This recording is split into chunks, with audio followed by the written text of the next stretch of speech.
Oh shit, एवढा block हे बघ. त्याच्या उलट उलट उलट होतोय.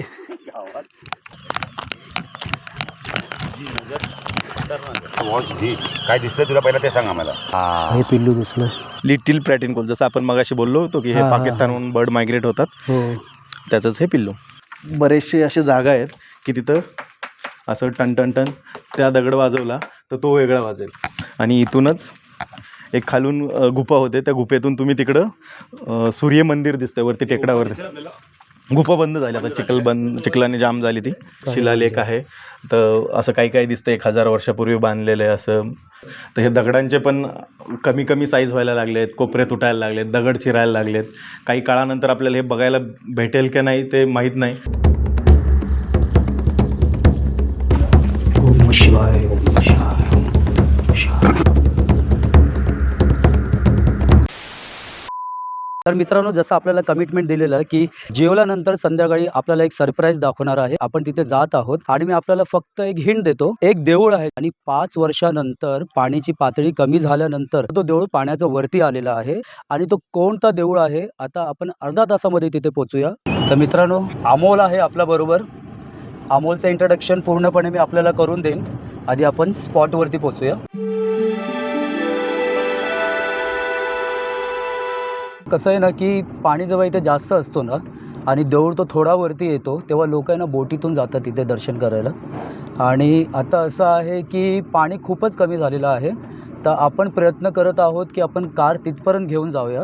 पॉसिबल असेल तर एक पॅच आहे मध्ये, जर तो सुकलेला असेल तरच आपण कार पुढे घेऊन जाणार. तो सुकला नसेल तर आपण शूज वगैरे गाडीमध्ये ठेवून तिथे पायी चालत जाणार आहोत. रस्ता नाही पण पाण्यातून चालत जावं लागेल.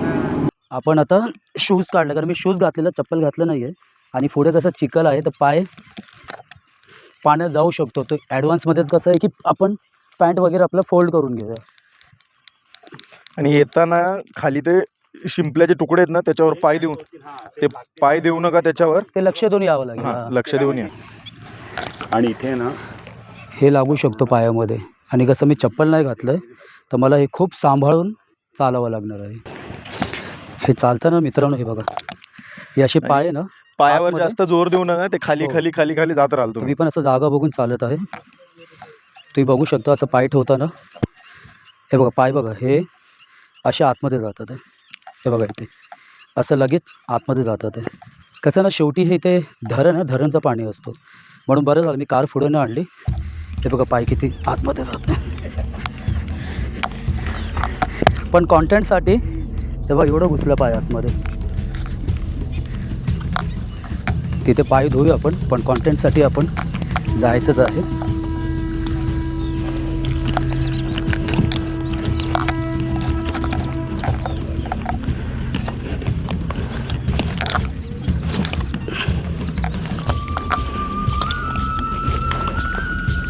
फक्त पडता कामा नये बस.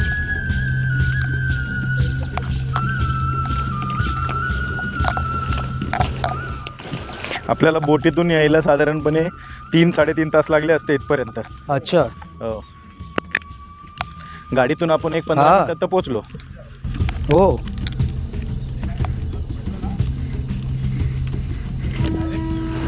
So this is the condition of a leg.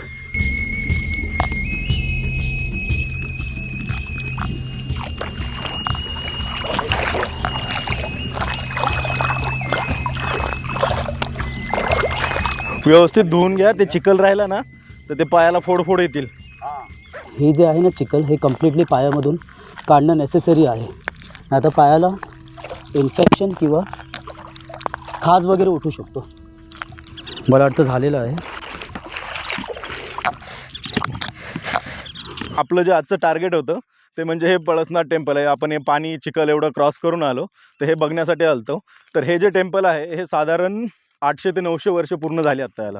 तर हे टेम्पलचं काय होतं, दरवर्षी पाऊस पडला की हे पाण्याखाली जातं, पण असं नसतं. तर दर 5 वर्षानंतर हे टेम्पल एकदा बाहेर येतं. म्हणजे दर 4-5 वर्षानंतर एकदा दुष्काळ पडला, जेवढं पाणी जास्त कमी होईल तेवढं जास्त हे मंदिर दिसायला सुरुवात होतं. गेल्या वर्षी पण उघडं झालं पण अर्धच उघडं झालं तर तुम्हाला बोटीने कंपल्सरी बोटीने जावं लागत होतं. तर आपण तिथं गेल्यानंतर बघणार आहे की ज्या पूर्वीच्या काळी जी घडण होती किंवा नक्षा होत्या किंवा काय होतं ते सगळं तुम्हाला तिथं गेल्यानंतर या व्हिडिओतून दिसेल. आणि ज्यावेळेस धरण झालं त्या इकडच्या लोकल लोकांनी आतमध्ये ज्या मूर्ती होत्या त्या मूर्ती घेऊन ते गावात गेले, गावात घेऊन त्याचं मोठं मंदिर बांधलं. म्हणजे एवढं पाणी पाऊस वारा झेलून सुद्धा ते एवढं शिखर उभं आहे. म्हणजे कसं बांधकाम असेल ते, आणि पूर्ण चुन्यामध्ये बांधकाम आहे, कुठेही सिमेंटचा वापर नाही.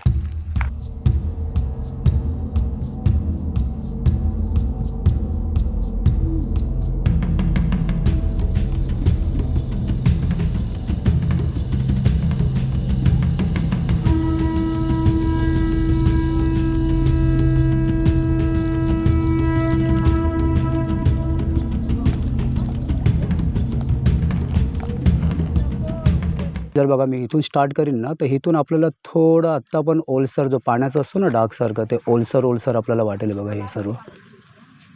आणि यावरचा घुंबट एवढं वर्ष पाण्याखाली राहिल्यामुळे बघू शकतात की देवळाला इथे हे डॅमेजेस झालेले आहेत थोडीफार.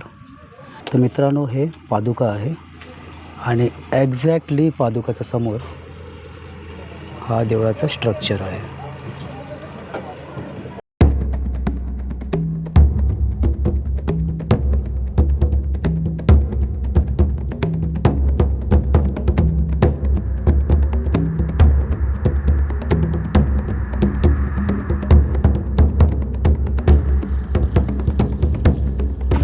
ओम शिवाय ओम शिवाय ओम शिवाय.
त्या छोट्याशा एवढ्याशा एका सिंगल दगडावरती जे नक्षीकाम आहे, जे आपल्या हम्पीला वगैरे जे दिसतं त्या टाईपमध्ये सुद्धा त्याच्यावरती नक्षीकाम. आणि ह्याच्यामध्ये बघा एक असे पूजा करताना 2 लोक आहेत आणि मध्येच अशी शंकराची पिंड आहे. आणि तुम्ही हा जो पूर्ण एक म्हणजे हा एक शिला आहे म्हणजे दगड आहे, तर त्याच्यावर 4ही बाजूने असं छोटं नक्षीकाम केलं आहे. तर त्याला छोटे पिलर आहेत, पिलर बनवून छोट्या मूर्ती बनवल्यात. आणि ज्यावेळेस आपण मंदिराच्या आतमध्ये जाऊ आधी म्हणजे मंदिरात त्यांची मूर्ती होते, पळसनाथाची मूर्ती होते. आता ज्यावेळेस 50 वर्षापूर्वी पाणी आलं तर त्यावेळेस त्यांनी ते मूर्ती बाहेर काढून ते गावामध्ये घेऊन गेले. जर तुम्ही आतमध्ये बघितलं तर मंदिराच्या आतमध्ये पण बरंचसं तसंच नक्षीकाम आहे. जसं आपली जे आत्ताची मंदिर आहेत तसे त्या मंदिराच्या बाहेर जसं की हे आपल्या नंदीचं हे असतं, तर हे पाण्याने तुटलेलं ह्याचे हे बघा की अजूनही ते आहे. तर हे तुटलं आहे आता पूर्ण.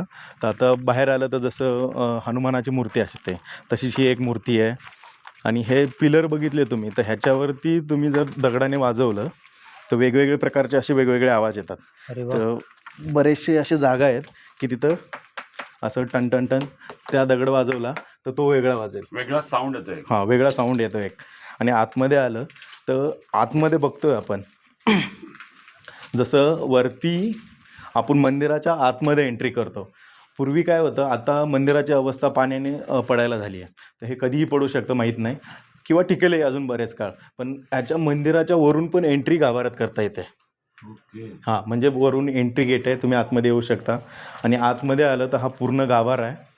आणि गाभाऱ्यात पण पिलर बघा, पूर्ण एका दगडात पूर्ण एक पिलर आहे, म्हणजे कुठेही वन पीस आहे आणि त्याच्यावर छान असं रेखीव काम आहे. तुम्ही बघितले अजून कोपराकडा जर बघितले नीट तर अजून आहे असे, अजून कुठेही त्याला टच झालेलं नाही आहे.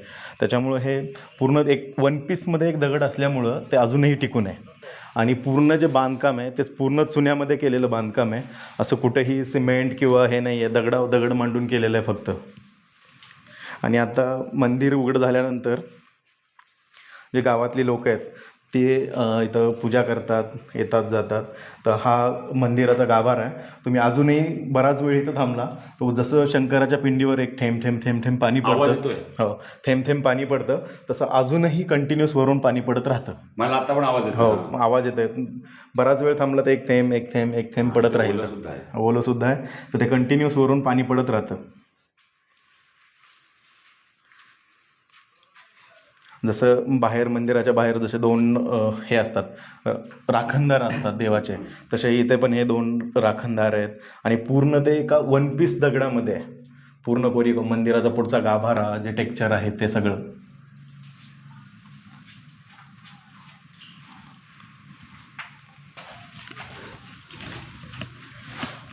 एकदम एक एक गोष्ट बघून आपण त्या काळात हो आहोत असा फील येतो. हे अजूनही काही वर्ष टिकेल जर असंच ऊन, आता हे वातावरण जे जसं होतं आहे जर ते जर बघितलं तर हे दगडांचे पण कमी कमी साईज व्हायला लागलेत, कोपरे तुटायला लागलेत, दगड चिरायला लागलेत. काही काळानंतर आपल्याला हे बघायला भेटेल की नाही ते माहीत नाही, पण जे आहे ते आता खूप सुंदर आहे. आणि त्याच्याच पलीकडं बघितलं तुम्ही तर तिकडं रामाचं मंदिर आहे. तर त्या रामाच्या मंदिरातून पूर्वी गुफा होते खाली, तर त्या गुफेतून तिकडं सूर्य मंदिराकडे जाता यायचं. तर हे पुढं समोर आहे ते राम मंदिर आहे. आणि इथूनच एक खालून गुफा होते, त्या गुफेतून तुम्ही तिकडं सूर्य मंदिर दिसतंय वरती टेकडावरती. गुफा बंद झाली आता, चिखलाने जाम झाली ती. तर वरती जे दिसतंय ते सूर्य मंदिर आहे. हा राम मंदिर आणि तिकडं वरती टेकडावरती गेल्यावरती सूर्य मंदिर. तर हे छोटंसं राम मंदिर आहे. तर इथली पण मूर्ती गावकऱ्यांनी गावात घेऊन गेलेत आणि हे पण सेम त्याच स्ट्रक्चरमध्ये बनवलेलं आहे, त्याच दगडाचं आहे. जसं आपण म्हणलं होतं की दगड तुटायला लागले, तर त्याचंच हे पाण्याच्या प्रवाहाने ह्याने त्याने हेच दगडाला चिरा पडायला लागले, ते तुटायला लागले. तर पूर्वी लोक मंदिरावर चढायचे, पण आता गावकऱ्यांनी बंदी घातली. जो वरचा जो गाभाऱ्यात आतमध्ये एंट्री करायचा जो रोड होता तो गावकऱ्यांनी आता बंद केला. याचं कारण असं आहे की हळूहळू हे तुटायला लागले. तर हे सेफ्टीसाठी हे तर ह्याच्यावरती एक मंदिर कधी बांधलं आहे काय ते आता एवढं क्लिअरली दिसत नाही आहे, पण हे आहे ह्याच्यावरती शिलालेख आहे. तर असं काही काही दिसतं 1000 वर्षापूर्वी बांधलेलं आहे असं. हे वेगळी भाषा पण आहे तेवढं. आणि माझा एक प्रश्न होता, म्हणजे माझं एक मत आहे की जसं आपण बोललात ना की हे सिंगल दगडावरती आहे, बरोबर? हो. तर असं तर नाही की सिंगल दगडावरती आहेत म्हणून अजून टिकून आहे ते. जर पीसेस असले तर कधी देऊळ खाली गेले असते, कधीच पडलं असतं. आता सिंगल दगडचे पिलर आहे म्हणून ते अजून पकडून ठेवलं. बेसच चांगला आहे, त्याच्यामुळे वरती पण स्ट्रॉंग आहे आणि वरती पण पूर्ण दगड आहे. आपण आताचे मंदिर बघितले तर वरती पूर्ण असे दगड नाही, पिलर असतात. सिंगल म्हणजे आता हे आहे पिलर, त्याच्यावरती सिंगल हे दिले, हे सिंगल पूर्ण जे पीसेस बनवलेत त्यांनी ते सगळे सिंगल पीस मध्येच आहेत. म्हणजे पूर्वीची रचनाच वेगळी आहे. म्हणजे एवढं वर्ष पाण्याखाली असून पण उभं आहे. तेव्हाची काय टेक्नॉलॉजी असेल तेव्हा, म्हणजे एवढे मोठे दगड उभा करून. आणि हे मंदिर बांधताना असं बांधलं असावं की हे पूर्ण एक शिलालेख इथं घेऊन आले, त्याच्यानंतरच इथं त्यांनी तो दगड ठोकून आणि इथंच ते बनवलं आणि त्याच्यानंतर वरती काम केलेलं आहे. पण ह्याला बनवायला सुद्धा किती वर्ष, कितीतरी वर्ष गेली असतील पूर्ण दगडातच. आणि एवढे मोठे मोठे दगड शोधायचे त्या साईज मध्ये. म्हणजे आता तर सगळ्या गोष्टी अशा बनवून ठेवतात, पण तेव्हा नॅचरल रिसोर्सेसचा यूज करून सर्व गोष्टी. आता तरी आपल्याकडे नॅचरल मध्ये कटर आलेत बरेचसे, दगड पटपट कट होतात, पण त्यावेळेस छनी हातोड्यानेच हे पूर्ण सगळं केलेले असते कलाकृती. हे छनी हातोड्याने केलेले काम आहे, ठोके जे दिसतात ते छनी हातोड्याने केलेले ठोके जे दिसतात. आणि ते तरी त्याच्यावरती तरी कळतं एकदम फाईन आर्ट आहे त्यावेळेस सुद्धा. एकदम अशा आपल्या ज्या कटर मशीनने जेवढं स्मूथली कट करता येईल तेवढं कट केलेलं. तू म्हणतो 800-900 म्हणजे 1000 वर्षापूर्वी, आणि आता आपण आहोत 2024 मध्ये. तरी पण एवढ्या वर्षानंतर हे अजून म्हणजे दिसते, म्हणजे त्यावेळेला किती क्लिअर आणि काय असेल दिसत असेल. तेच ना.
हे सनसेट आणि हे सनसेट आणि सनसेट नंतर हे समोर देऊळ जिथे आपण उभे होतो. ही यंग पिढी आहे. त्या देवळातून हां आपण आपला गाडीकडे जात आहोत.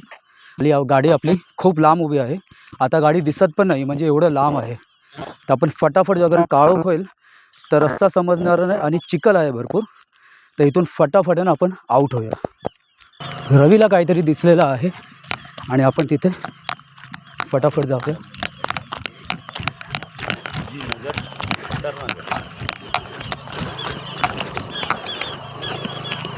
वॉच धीस काय दिसतंय तुला पहिला ते सांग आम्हाला. हे मला इथे हा हे पिल्लू दिसलं. हे नेस्टिंग आहे. येस, हे नेस्टिंग साईड आहे आणि नेस्टिंगच्या इथं एक आपल्याला लिटिल प्रॅटिनकोल, जसं आपण मगाशी बोललो होतो की हे हां, हां, पाकिस्तानहून बर्ड मायग्रेट होतात, हो. त्याचंच हे पिल्लू.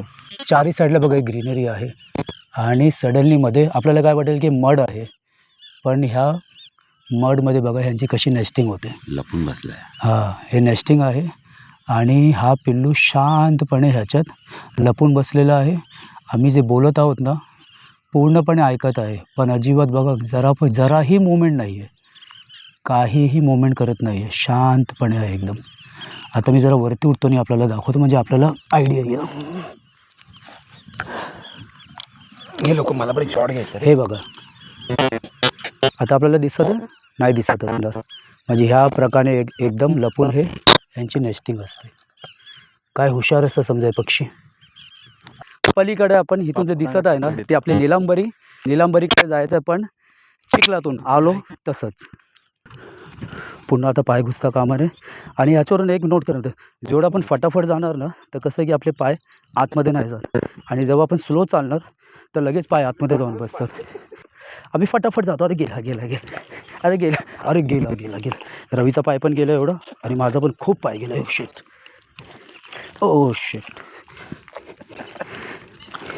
एवढा ब्लॉग हे त्याच्या उलट होतोय.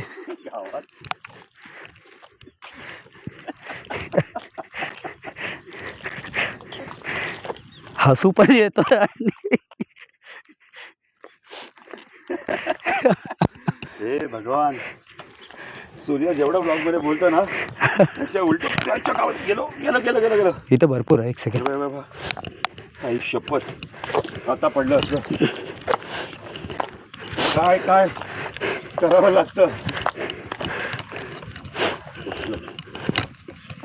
Oh shit. तू बोलू नको ना, आता मी नाही बोलत. जाताना ब्लॅक सॉक्स, येताना ब्लॅक सॉक्स.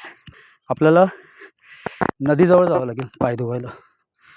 हे देऊळ, तिथून आपण ह्या चिखलातून आता इथे आलो आहे आणि पुन्हा आपल्याला नदीकडे जायचं आहे पाय धुवायला. लागतो तो सॉलिड, असं नाही आहे, खूप जबरदस्त लागतो पायाला. कसं मित्रांनो आपण चिखलाचा पाय धुतलं आहे आणि आपली कार म्हटलं तर आपली निलांबरी इथे उभी आहे, वाट बघत आहे.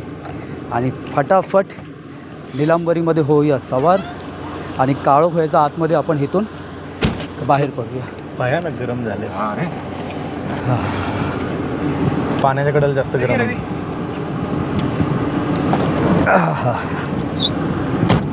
सूर्या तू कशी काढली अशी बाहेर? हां, कशी काढली अशी बाहेर? नाही मला अंदाज नाही समजलं असतं. अबे भुलभुलैया आहे. हो. A few hours later. तर मित्रांनो फायनली आपलं जेवण झालेलं आहे आणि आजचा व्हिडिओ आता इथे एंड करायची वेळ आलेली आहे. आणि सकाळपासून आपण पाहिलं असेल की जे फ्लेमिंगो आम्ही बघितलं, त्यानंतर आम्हाला अमोलनी सजेस्ट केलेला तो देऊळ बघायला जे 5 वर्षानंतर पूर्णपणे पाण्यातून बाहेर आलेला आहे. तर तिथे आम्ही गेलो आणि तेही अनोखा एक्सपिरियन्स होता. आपण बघितलं कसं चिखलामध्ये म्हणजे पाय वगैरे अडकत होते, तो एकदम बेस्ट पार्ट होता. आणि दोन्ही वेळेला इथे आज फर्स्ट डे होता तर ब्रेकफास्टपासून आमचं जेवण आणि डिनर सर्व इथं होतं. आणि ज्या ठिकाणी मी थांबलेलो आहोत ना तिकडचा मी आपल्याला ॲम्बियन्स दाखवतो. आता हे ॲम्बियन्स असं रात्रीचं ॲम्बियन्स आपण पाहू शकता. दिवसा तर मी आपल्याला दाखवलेलं हे ॲम्बियन्स आहे. आणि वरती आमचा रूम आहे, तिथे तो AC रूम आहे आमचं. आणि हा आहे त्यांचा किचन एरिया, इथे मी जेवायला बसलेलो. इथे पार्किंग आहे आणि खूप सुंदर. आणि इथं राईट साईडला जर आपण पाहिलं ना तर रात्री नाही दिसणार, पण हे आहे पूर्ण शेती इथे. शेती आणि त्या साईडला आहे नदी, जिथे आम्ही फ्लॅमिंगो बघायला गेलेलो. तर आता आपण आपल्या रूममध्ये जाऊया. वरती सर्व इथे AC रूम आहे आणि आमचा पण एक AC रूम आहे. 9 नंबर 9 माझा फेवरेट अँड लकी. आणि हा व्हिडिओला आता मी इथे एंड करत आहे. एंड म्हटलं तर उद्या पुन्हा कंटिन्यू होणार आणि उद्या आपल्यासाठी अजून एक सरप्राईज असणार आहे. कारण काल मी तुम्हाला बोललेलो की आज तुम्हाला सरप्राईज बघायला भेटेल आणि ह्या व्हिडिओमध्ये 2 सरप्राईजेस होते ते आपण पाहिलं. उद्या अजून एक सरप्राईज आहे, तो उद्या आपल्याला सकाळी मी डिस्क्लोज करेन. तोपर्यंत बाय, गुड नाईट.